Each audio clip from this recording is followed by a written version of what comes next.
Hello, Kryptonites, and indeed, Happy Christmas, and welcome to the EnCrypted Postmortem, where we'll be discussing M.R. James and the Christmas ghost story tradition, as well as having a chuckle at the terrible true-life ghost stories in Take a Break, Fate and Fortune magazine.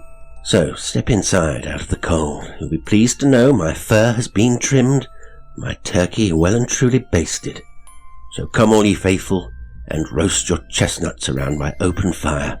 It's time for a very merry Christmas post-mortem. Oh, ho, ho, ho, ho, ho, ho.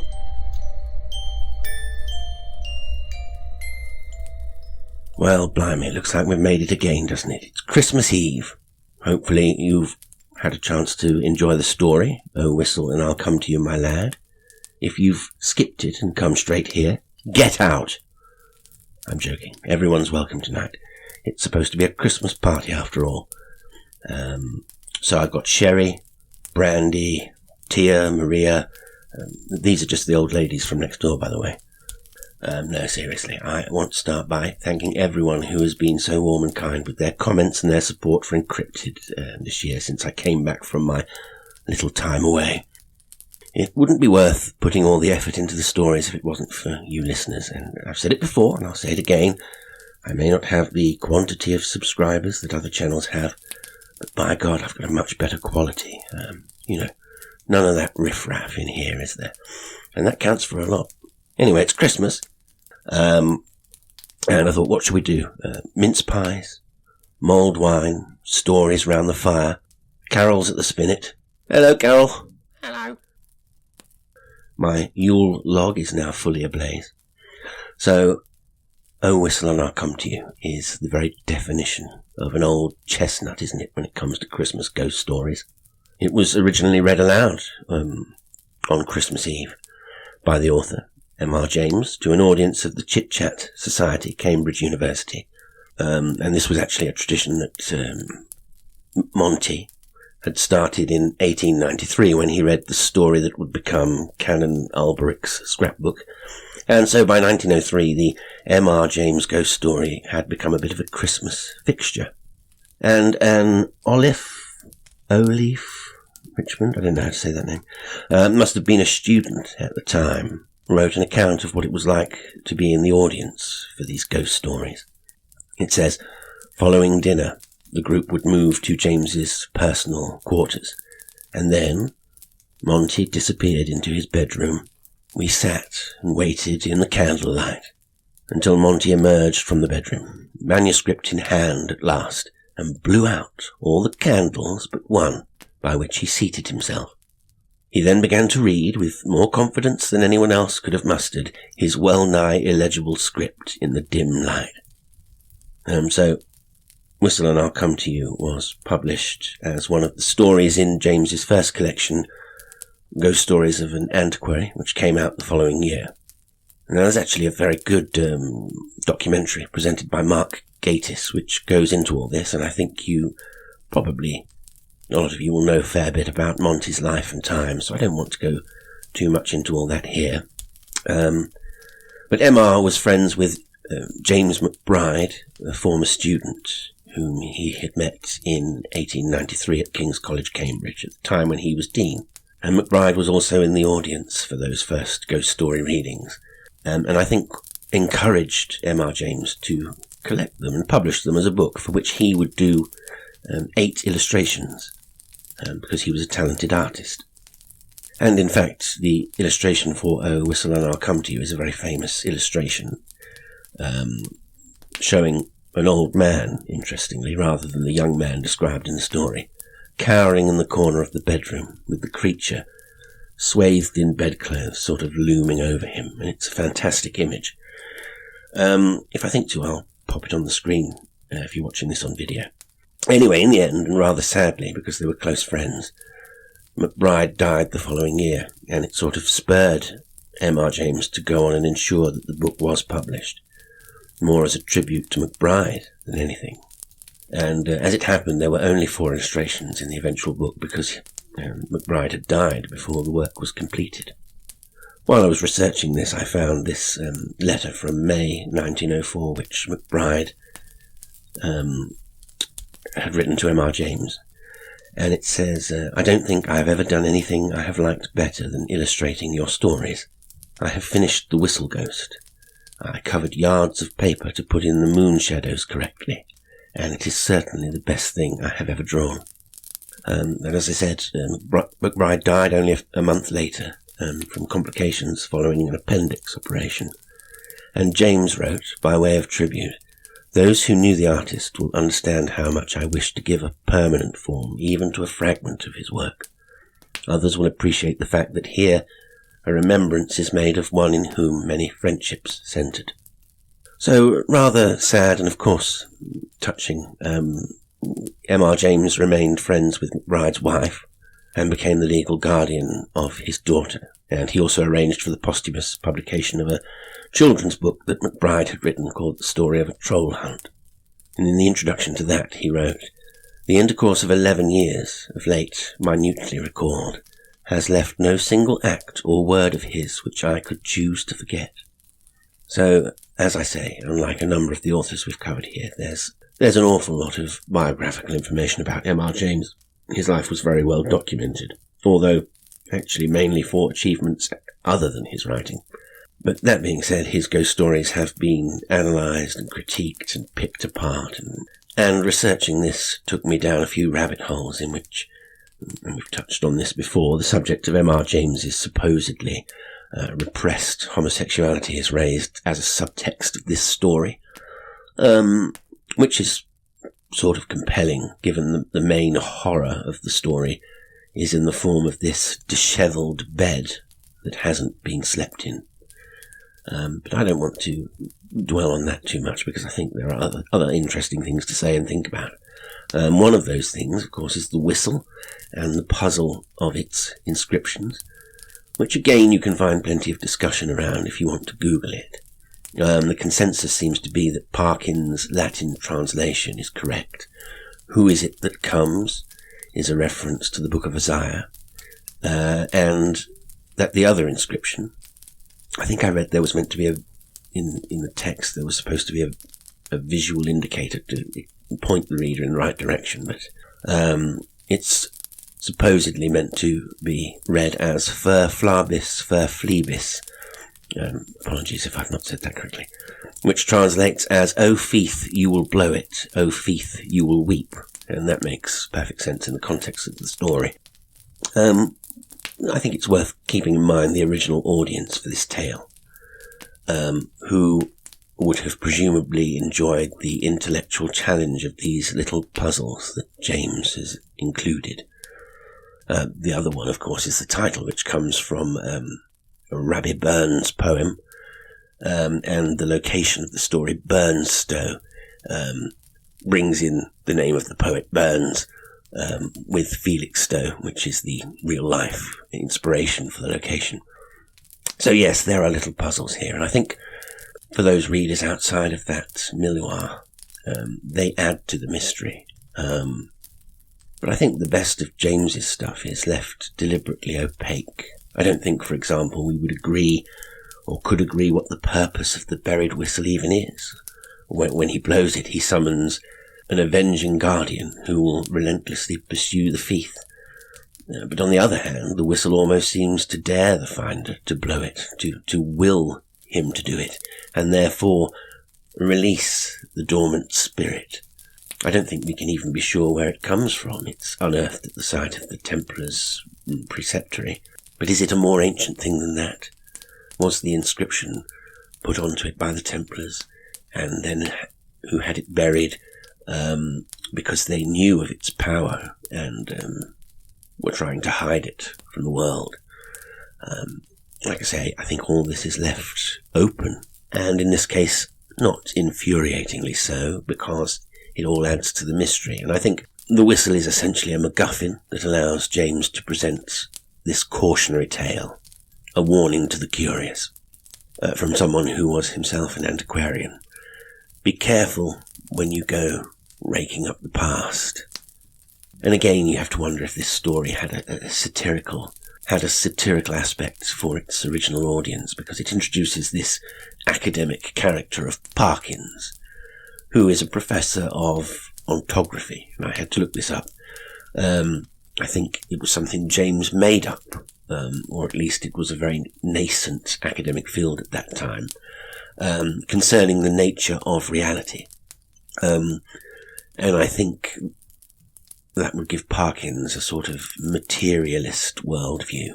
So Parkins represents this new upstart branch of academia, which says it can explain everything, has all the answers, and he himself is dismissive of the idea of ghosts, and also of the idea that there could be anything of interest or use in digging up these old sites. And one of the funny bits, of course, which also points to Parkins' hubris, is when he goes to the site he's been told about by the Disney character.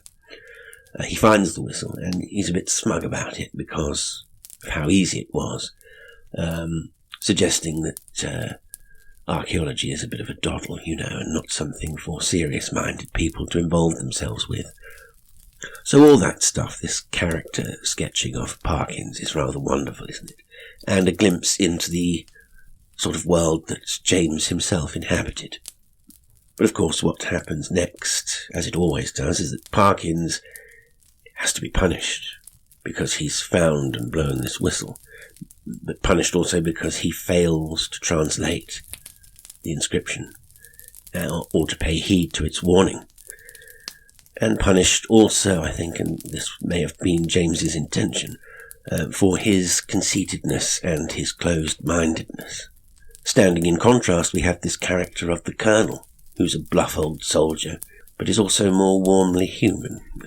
We see his kind treatment of the young boy, and more open-minded. It's even suggested he has had a supernatural experience, and it's the Colonel who eventually saves the day. Why is this story endured? Well, partly because of the classic BBC film that was made in the 60s, directed by Jonathan Miller and starring Michael Hordern. Incidentally, here's how much I fuss over things. When I was looking for a whistle sound effect, I went back and watched the clip from the TV version. And then I thought, I must get my whistle to be the same pitch as the one in the TV program. So if you were listening at home and you said, oh, that was the same pitch as the one in the TV show, well done. You're as sad as I am. So yes, it endures, I think, because it's enigmatic and because it has this memorable haunting, this spectre with the face of crumpled linen. And of course, it's not very often in ghost stories you actually get a ghost that is a bedsheet, like the classic Halloween costume. But you get it here. And I think still it's one of the best passages of spine-chilling terror ever published. It's really very effective. But yeah, I hadn't recorded it before now because, as I've said elsewhere, everyone and his dogs read this one. And if you're a fan of Michael Hordern, as I am, you can listen to him read this story. There are copies of his audiobook recording from God knows when, knocking about on YouTube. But it's Christmas Eve entertainment, and it felt appropriate to do. I hope even if you've heard it before, you enjoyed it again. So why do we have this tradition, though, of Christmas ghost stories that's perhaps not what it was, but is kept going by, channels and podcasts like this one, and by the BBC, who are doing Lot 249, the Conan Doyle story, directed by Mark Gatiss again this year, and who has filmed a number of M.R. James stories over the past few years. The tradition of the Christmas ghost story, where does it come from? Well, it clearly goes back to ancient times. And if we think about the winter campfires of old, when the darkness comes early and you have a group around the fire huddling together for warmth, without sounding too materialist like Parkins, I think the evolutionary psychology is to reaffirm the closeness of the group around the fire by imagining what might be outside of the group, in the darkness. So there's this community solidarity cementing thing going on. Stick together with us because you don't know what else is out there. And it seems that this Christmas, or actually pre-Christmas sort of ancient festive winter tradition, became lost for a time during Puritanism, until the Victorians more or less re-established the telling of ghost stories as a Christmas thing. Of course, with one of the most famous ghost stories of all, Christmas Carol by Charles Dickens. But also there would be these annual Christmas numbers of the popular magazines of the day that would invariably contain ghost stories. We even had a story about that the year before last, didn't we? Where I read Thurlow's Ghost Story, which was all about an author trying to write a Christmas ghost story in time for the Christmas edition of his magazine. So, once again, there we were, pre-television. You have all the family all at home in the house for the holiday. A long winter evening to pass, and to share a ghost story was a fun thing to do, I suppose. Huddled round the fire, and that moment when your blood runs cold or you get a tingle in the spine. The fire feels just a little bit warmer. Well, when I was thinking what else can I do as a special treat for you all, I decided we'd try and recreate that tonight, and possibly have a few giggles in the process. I hope so. Anyway, you might know this or you might not, but the tradition of ghost stories in magazines does persist to this day, even if it's in a rather cheapened form.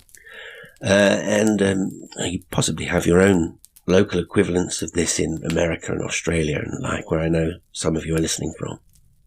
But we have these magazines in Britain that they're women's magazines, and they have this one called Take a Break, Fate and Fortune, which is the sort of spooky sister publication of a magazine called Take a Break. And they have these stories in that are supposedly sent in by readers, and they get paid a certain amount of money for anything that gets published. So for your edification and amusement tonight, I've picked up what I hoped would be the Christmas issue, but it actually says New Year 2024. And I thought I'd read you some of the stories from it for a bit of a laugh. So there's a lot of rubbish in here, a lot of stuff about horoscopes. Someone's just sent in a picture of a cloud and says, does anyone else think this cloud looks spooky? But yeah, we have to wade through that to get to some stories. So this is a story. Here we go. It says Real Lives, and the story is called A Possessed Pendant, and it was sent in by Linda Knox, aged 48. Okay, 48, remember that. As I browsed eBay, a piece of jewellery caught my eye. They always start like that, by the way. It's always, as I did this, something, something. As I made some toast, Auntie Deborah had shingles, As I browsed eBay, a piece of jewellery caught my eye. Wow, I said to myself. It was a pretty silver pendant in the shape of a girl. It's gorgeous, I thought.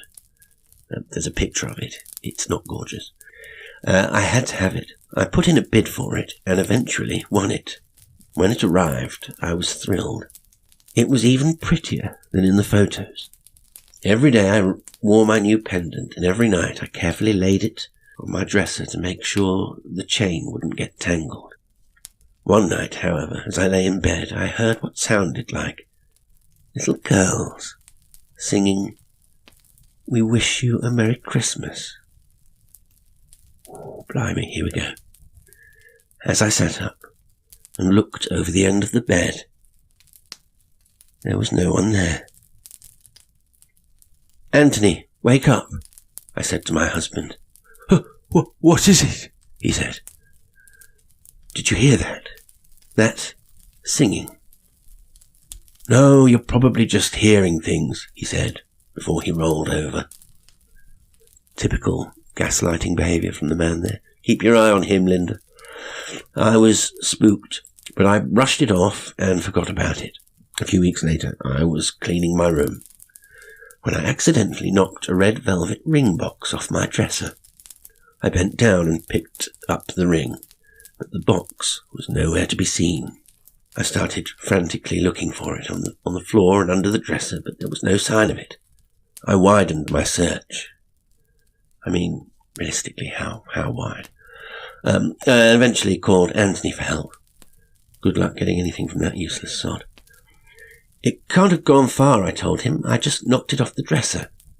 So, eventually, we pulled the house apart looking for it, without success. Sorry, I'm just laughing because there's a picture of Linda and it just says me under it. And it looks like she could be topless. So eventually we pulled the house apart looking for it, without success. Christ, Linda, it's a bloody box. Get over it, woman. A couple of months later, Anthony was in our room when he called down to me. Linda, you won't believe this, he cried. I raced upstairs, and there he stood, holding the red ring box. I heard a noise, and it was there, he said. There was no way we could have missed it. See, that's for you skeptics at home saying, well, you just didn't see it. No, they tore that bloody house apart. This is where things get weird. As time went on, more things went missing around our home, only to reappear. Earrings, documents, and even my glasses. Then one day I was browsing eBay again. Oh, Linda. When I saw the original listing for my pendant. Reading it again, I noticed that the was a psychic. In the description, she wrote that the pendant had the spirit of a little girl attached to it. The little girl was lonely and made up an imaginary friend. When she died, the energy she had put into this imaginary friend took on a life of its own and materialized through the pendant. Are you following this? Including her mischievous nature to borrow stuff. So that's why things kept going missing. Ah, yes, Linda, it all makes sense now. When I read this, I instantly felt connected to the girl's spirit. I also had an imaginary friend as a child, and I can still see and describe her to this day. Currently, I have the pendant listed for sale on eBay. Oh, bloody hell, so this was all just an advert. She ends by saying, I still love it, but rarely wear it anymore, so I think it's time for it to move on and find a new friend. Linda, that was rubbish. Sorry about that, listeners. Let's find a proper scary one. So, how about this one by David Harrison, 66. Beware the Phantom Flusher. Now there's a picture of a toilet with the lid up and a spooky light coming out from it under the bowl. And it says, helpfully, this is a library image. So just in case you were worried it was the actual haunted toilet. No. Let's hear what David has to say for himself then. Let's do a voice for David. Clambering into bed, I pulled up the duvet. We've all done that before. It was my first night in the first floor flat which I'd rented whilst waiting for my wife to arrive from South Africa. What do we think? Mail order bride? Well, why do you have to rent a flat when you're waiting for your wife to arrive? Maybe we'll find out. So the building was very old, and the occupant downstairs had recently moved out, so I was there completely alone. Or so I thought. At 3 a.m. I stirred to the sound of running water. Time to invest in a mattress, Protector David. Is something leaking? I thought, getting out of bed and wandering the flat. But I found nothing. The next night I woke at the same time to what sounded like a toilet flushing in the flat downstairs. Over the next few weeks, the flushing sound continued each morning at 3 a.m. Like clockwork. That's like me, actually. I'm very regular. Every morning, without fail, I go to the toilet at 5 a.m. Trouble is, I don't wake up until 7. Old joke, sorry. There's something going on with the flat downstairs' toilet, I told the letting agent. Thinking it was faulty plumbing, or squatters, we investigated together. We scoured the windows, doors and pipes, looking for signs of forced entry or leaking pipes. Nothing. My friend Karen came to stay with her gorgeous laid-back chocolate Labrador. Lovely. And we talked about the freaky flushing. I like how he's in this flat waiting for his wife and Karen just moves in. Dave's a bit of a player, don't you think? Later I was falling asleep when I heard a low growl from the living room. Probably Karen.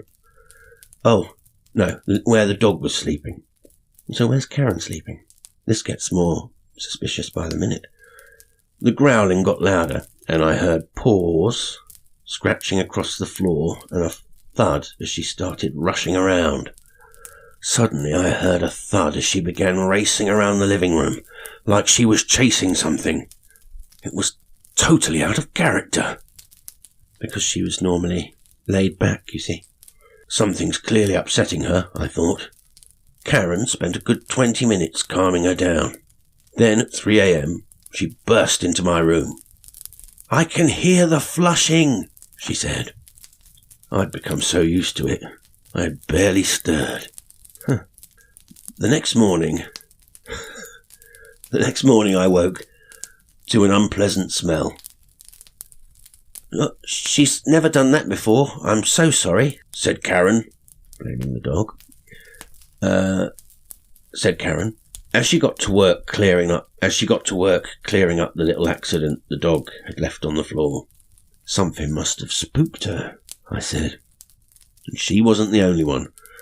Too scared to stay in the flat on my own, I moved into Karen's. Oh, here we go. In the meantime, a young couple moved into the downstairs flat. When my wife finally arrived from South Africa, I moved back in. I didn't tell her about the spooky happenings because I didn't want to worry her. Well, did you tell her about Karen, Dave? Or would that worry her too? But with the new occupants living downstairs, the flushing had stopped. They're obviously the kind to let it mellow. But then one weekend, the neighbours went away for the weekend. That night, the flushing started again. What's that noise? Oh, hang on, I'm going to try a South African accent. Diplomatic immunity. Diplomatic immunity, Riggs. "What's that noise?" my wife said, stirring in the bed next to me. I think she was making porridge. Staring in the bed next to me. That's when I finally came clean about the dreaded 3 a.m. flusher. "I don't think I want to stay here," she said. I didn't either. Sadly, things didn't work out with my wife. Quelle surprise. And within a few months, she'd moved back to South Africa. Well, I hope you got your money back, Dave. Knowing my neighbours were also due to move out soon, I moved back to Karen's. Of course you did. There was no way I was staying there with that spirit in the loo. That's the end of that story, by the way. Brilliant. Did you think there was something more interesting in that story? I really want to know what was going on with Dave, Karen and the wife. Still, we'll do one more, because I want to finish on a proper bone chiller for Christmas. The one about the phantom flusher was, well, it was okay, wasn't it? The pendant one was, pardon my French, complete bollocks. Sorry, Linda. Right, here we go. This one. This must be good, because she got paid 300 quid for this. Rachel Thomas, aged 45. The night a demon took over. I think everyone should pour themselves a drink for this, as I'm going to do, because I think we'll need this to steady our nerves. Okay, here we go. Right. As I sat on the sofa sipping my cuppa, I stroked my dog, Sandy. "Oh, I suppose I'd better get up and start getting ready," I said to her. My friends Amy, Helen and Andrew were due round shortly, and I couldn't wait to see them. "Well, shift your bloody ass off the sofa then, Rachel." We often hung out at mine as I lived alone, and of course Sandy was always an added bonus. Of course. But how laid back is he? Later that evening my friends arrived, and we were in good spirits. As the night went on, the drinks flowed and we chatted. But later on my friend Amy suggested something out of the ordinary. How about we do a Ouija board? She smiled. The room fell quiet. I'm not too sure. I've heard bad things about those, I nervously replied. Come on, it'll be fun, she cheerily said. And we don't even need an actual one. We can make our own, she added as she made her way to the kitchen. Oh goodness, everyone knows someone like Amy, don't they? We fashioned our very own Ouija board out of a cereal box and my coffee table. And we also used a thin stem wine glass as a planchette. Posh. Okay, said Amy. Okay, so place this upside down. Amy explained as she took the glass and put it on the table. We huddled together and put our fingers delicately on the makeshift planchette. Okay, what shall we ask it? Andrew asked. How about is there a spirit present? Helen suggested. Nice one, Helen. Is there a spirit present? The planchette slowly made its way over to yes. We all looked at each other, somewhat amused. Okay, who's moving it? Which one of you's moving it? Andrew chuckled. Let's try another question, Helen said. What's your name? I asked. Slowly, the planchette made its way across various letters. You're doing that, aren't you, Amy? I nervously laughed. I'm not, I promise, she replied. Is there a heaven and a hell? Andrew asked. The planchette moved over to yes. We spent the next hour asking questions. And each time, the planchette moved across the board. But when it spelt out that it hated Amy, we knew it was time to stop. Well, to be fair, I hate Amy as well. Can we put this away now? This has gone a bit too far, Amy said, sounding a bit worried. Yes, I think everyone should leave now. It's getting late anyway, I replied.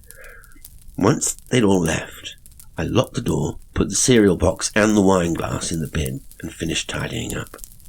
I then turned the lights off and plonked myself in front of the TV for an hour before getting into bed around midnight. Like clockwork, every night Sandy ran into the spare room and slept on the bed in there, but not tonight, no. I was startled as Sandy ran in behind me and jumped up onto my bed. Hey, what's up, love? I asked. You don't normally come in here, up in Mama's bed. But what's one night, I thought. I lived in a pretty crime-ridden area. I lived in a pretty crime-ridden area and had chain locks on some of my internal doors. So I always made sure the chain was fixed on my bedroom door. Yeah, that's right, Rachel, keep the buggers out.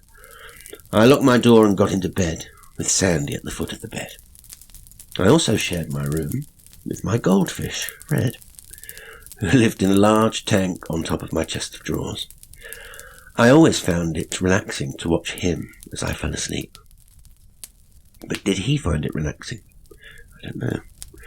As the calming sounds of the fish tank bubbled away, I felt Sandy shaking against my leg. Oh, Sandy, you dirty bad dog. Shaking against my leg. Sandy, what's up? I whispered, gently stroking him. But Sandy wouldn't stop shaking. What's got Sandy so spooked? I thought. I began to feel uneasy and wondered if the Ouija board had anything to do with it. Do you think? Then suddenly I heard a loud slam from inside my flat. I froze. The slamming continued, and my heart started to race. My first thought was that someone had broken in. I quickly scanned the room to find a weapon to defend myself with. I saw my torch in the corner of the room. As I jumped to retrieve it, I was suddenly thrown back onto my bed by some unseen force. I tried with all my might to get back up, but it kept me pinned down. The bedroom light repeatedly flicked off and on. I could hear the microwave whirring in the kitchen, and all of my doors were slamming, even the ones I knew I'd locked. Sweating profusely, I was absolutely terrified. Suddenly, my fish tank levitated off my chest of drawers. The lid flew off across my bedroom and crashed into my wardrobe. Shocked at what was going on around me, like you would be, I felt completely powerless.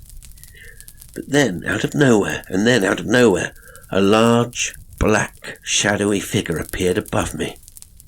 What on earth is that? I tried with all my strength to move, but I was still frozen. I couldn't even speak. In my head, I called out to spirit guides. This is always stuff like this in these stories. I called out to spirit guides, begging for help as I was pinned to my bed. Whatever was in the room with me, I wasn't going to let it possess me. That's right, Rachel, you keep your internal doors locked. I pictured a bright, white light in my mind and envisaged it surrounding me. So you see, she's creating a force field around herself. I also pictured my cigarettes on the table in the living room and how badly I wanted one. And suddenly, I felt a new strength to move. That's like Popeye and spinach, isn't it? She thinks of cigarettes and it gives her extra power. It's the power of addiction. The entity lost its grip on me, and I got off my bed and bolted for the door. I struggled to undo the chain as my hands were shaking so much. I ran into the lounge with Sandy in tow. As I entered the lounge, I was suddenly thrown across it and bounced off the wall like a rag doll. I picked myself up, grabbed my cigarettes, and ran outside. Phew, we'd escaped. I looked back up at my flat from the street and saw the lights were still turning on and off. I looked closer and saw a figure watching me from the window. It was 4 a.m. I was in my pyjamas and barefoot, but I didn't care. I made the 2-mile walk to Mum's and pounded on the door. She opened the door, confused. She let me in, and I explained what had just happened. Imagine that conversation. "Oh my God," she exclaimed, and I looked at my arms and legs. I was covered in snake-shaped marks and scratches. I didn't go back to my flat for 3 weeks. She probably moved in with Dave and Karen. Eventually, I reluctantly returned and was relieved to see my goldfish was still alive. Good. Oh, good, because I was wondering about Fred. My sister came with me while I did a cleansing spell. She's an expert now. That should do it, I said to myself. One of my cousins had recently been made homeless, so I invited him to come and live with me. His name was Dave. It doesn't say that. I felt safer and reassured with someone else around. But my cousin moved out after 2 weeks, as he said scary things happened to him when he was there alone. The cleansing spell must have worn off. I was too terrified to live alone, so I moved out and went back to Mum's. There's a postscript to this story, folks. 2 years later, I was in my town when I was stopped by someone I didn't know. She began to tell me about that night in great detail. What? I was speechless, as I had only told my mum and sister. They were the same person. But it turned out she was a psychic. Oh, right. And she explained that it was a demon who had attacked me and pinned me to the bed that awful night. "I will never forget that night," I said to her. Well, you wouldn't, would you? 20 years on, and I still sleep with the light on, and regularly salt and cleanse my home. I will never touch a Ouija board again, and advise others to do the same. It may sound like a bit of fun, but you never know what will happen, or who will come to visit. Very good, very good. So there you go, that was Take a Break, Fate or Fortune. Lovely stuff. Well, I hope you enjoyed those. Proper Christmas ghost story. There's another tradition we have here at Lestrange Towers, and that is to read The Night Before Christmas by Clement C. Moore. For many years now, I've read this to my children on Christmas Eve night. Even though they're older now, I will probably force them to hear it again. And now I thought before we say goodnight, I'll read it to you. 'Twas the night before Christmas, when all through the house not a creature was stirring, not even a mouse. The stockings were hung by the chimney with care, in hopes that St. Nicholas soon would be there. The children were nestled all snug in their beds, while visions of sugar plums danced in their heads. And Mamma in her kerchief, and I in my cap, had just settled down for a long winter's nap, when out on the lawn there arose such a clatter, I sprang from my bed to see what was the matter. Away to the window I flew like a flash, tore open the shutters, and threw up the sash. The moon on the breast of the new-fallen snow gave a lustre of midday to objects below, when what to my wondering eyes should appear but a miniature sleigh and 8 tiny reindeer, with a little old driver, so lively and quick, I knew in a moment it must be St. Nick. More rapid than eagles his coursers they came, and he whistled and shouted and called them by name. Now Dasher, now Dancer, now Prancer and Vixen, on Comet, on Cupid, on Donder and Blitzen, to the top of the porch, to the top of the wall, now dash away, dash away, dash away all. As dry leaves that before the wild hurricane fly, when they meet with an obstacle mount to the sky, so up to the housetop the coursers they flew, with a sleigh full of toys and St. Nicholas too. And then, in a twinkling, I heard on the roof the prancing and pawing of each little hoof. As I drew in my head and was turning around, down the chimney St. Nicholas came with a bound. He was dressed all in fur from his head to his foot, and his clothes were all tarnished with ashes and soot.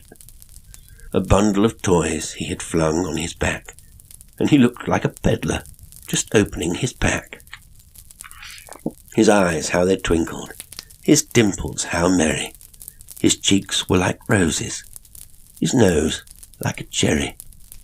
His droll little mouth was drawn up like a bow, and the beard on his chin was as white as the snow. The stump of his pipe he held tight in his teeth, and the smoke it encircled his head like a wreath. He had a broad face and a little round belly that shook when he laughed, like a bowl full of jelly.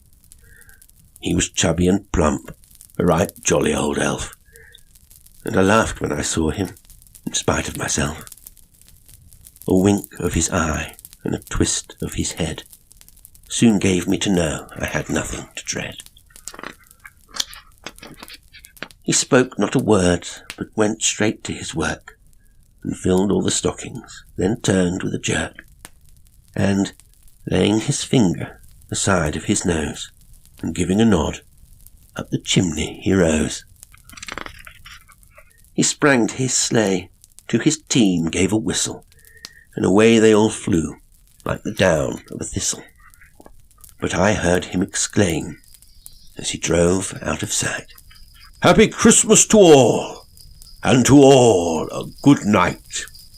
Ho, ho, ho, ho, ho, ho, ho, ho, ho, ho. And good night to you, Kryptonites. Thank you so much for indulging me this evening, and thank you so much for your continued support for the show. That will be it from me now until the new year. So all that's left for me to say is, until then, eat, drink and be merry. Have a Merry Christmas, and stay spooky.